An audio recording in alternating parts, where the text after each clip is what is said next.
फतेहपुर जिले में लव जिहाद का मामला सामने आया है। मुस्लिम युवक ने हिंदू लड़की को हिंदू बनकर अपने प्रेम जाल में फंसाया, फिर उसके साथ दुष्कर्म कर ईंट से कुचलकर हत्या कर दी।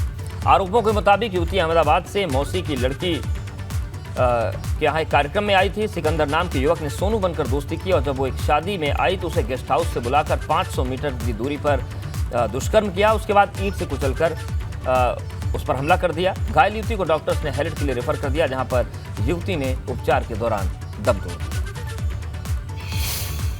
लड़की शादी समारोह में शामिल होने बिंदकी गई थी, वहाँ पे इसके साथ दुष्कर्म की घटना करने के बाद इसे घायल कर दिया गया था। लड़की का ट्रेवल्स बसें चलती हैं, सूरत जाती हैं बसें इसकी, वहीं से आना जाना इन लोगों का परिचित हुआ। काफ़ी दिनों से परिचित थे, एक दूसरे से बातचीत होती थी। बातचीत के दौरान ही लड़का वहाँ मैरिज होम पहुँचता है और आपस में ये लोग मिलते हैं। वहाँ पर दुष्कर्म की घटना कारित करके और उसको घायल कर दिया था, जिसकी आज डेथ हो गई है। इसमें वैधानिक कार्रवाई की जा रही है। 15 जून से मानसून सत्र शुरू होते ही रामनगर का स्थानीय शासन प्रशासन सतर्क हो गया है। जो कोसी किनारे आबादी वाले ग्रामीण इलाकों में बसे हुए हैं, उनको खाली करके सुरक्षित स्थानों पर पहुंचाए जाने की कार्रवाई चल रही है। वहीं उनके भरण पोषण के लिए 4 महीने का राशन उपलब्ध कराया गया है। उप जिलाधिकारी के आदेश पर राहत और बचाव के लिए तैयारियां पूरी की गई हैं। तो मानसून सत्र जो मानसून है उसकी दस्तक के साथ ही प्रशासन अलर्ट पर है। कोसी नदी किनारे बसे हुए ग्रामीणों को सुरक्षित स्थानों पर पहुंचाने की कार्रवाई चल रही है। उप जिलाधिकारी के आदेश के बाद 4 महीने का राशन भी वहां पर उपलब्ध करवा दिया गया है। जिला स्तर पे भी आपदा परिचालन केंद्र शुरू हो गया है और तहसील स्तर पे भी आपदा परिचालन केंद्र शुरू हो गया है।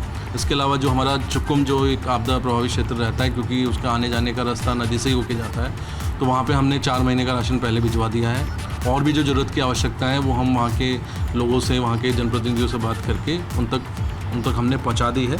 और यदि अगर कोई ऐसी स्थिति आएगी तो उसके लिए भी हम रेडी हैं। जैसे लास्ट आप जानते हैं कि आवश्यकता पड़ने पर हमने जो है बोट्स की मदद लेके भी जो है, और 21 की आपदा में तो हमने हेलीकॉप्टर की मदद लेके भी वहाँ पे राशन और वहाँ से कुछ लोगों को रेस्क्यू हमने करवाया था। और जो भी उनकी नीड्स थी वो हमने उन तक मुहैया करवाई। जो उनको टेंट चाहिए थे या उनको तिरपाल चाहिए थे।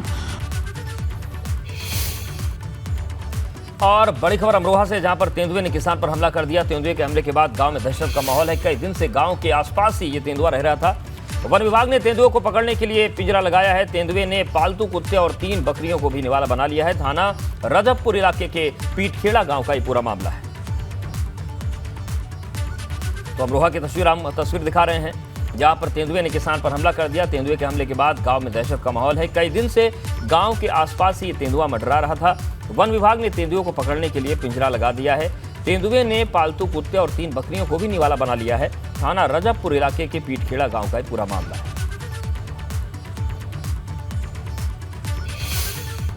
बड़ी खबर आजमगढ़ से भी है, जहां पर सड़क हादसे में 3 लोगों की मौत हो गई। तेज रफ्तार बस ने ऑटो को टक्कर मार दी। हादसे में नानी नाती समेत 3 लोगों की मौत हुई है। तो सड़क हादसा हुआ है आजमगढ़ में, जहां पर 3 लोगों की जान चली गई। सड़क हादसे में 3 लोगों की मौत हुई है। तेज रफ्तार बस ने ऑटो को टक्कर मार दी। हादसे में नानी नाती समेत 3 लोगों की जान चली गई। तो तेज रफ्तार की वजह से हादसा हुआ और आजमगढ़ की ये तस्वीर हम आपको दिखा रहे हैं, जहां पर सड़क हादसे में 3 लोगों की जान चली गई। तेज रफ्तार बस ने एक ऑटो को टक्कर मार दी और ये टक्कर इतनी जबरदस्त थी कि हादसे में नानी नाती समेत 3 लोगों की मौत हो गई। तो ये दर्दनाक हादसा हुआ है आजमगढ़ में, जहां पर एक तेज रफ्तार बस ने ऑटो को टक्कर मार दी और 3 लोगों की जान चली गई।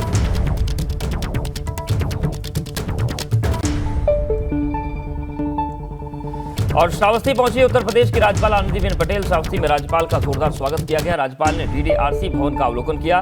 2247 दिव्यांग जनों को 3806 कृत्रिम अंग और उपकरण देंगे। इसके बाद अधिकारियों के साथ समीक्षा बैठक भी करेंगे। तो श्रावस्ती पहुंची हैं राज्यपाल आनंदीबेन पटेल। श्रावस्ती में राज्यपाल का जोरदार स्वागत किया गया। राज्यपाल ने डीडीआरसी भवन का अवलोकन किया है। 2247 दिव्यांग जनों को 3806 कृत्रिम अंग और उपकरण देगी राज्यपाल।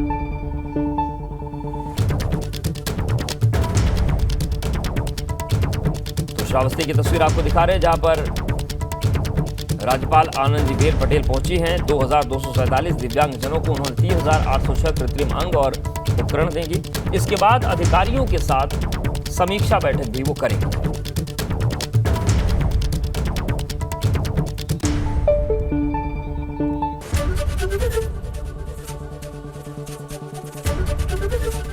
एबीपी गंगा, खबर आपकी, जुबान आपकी।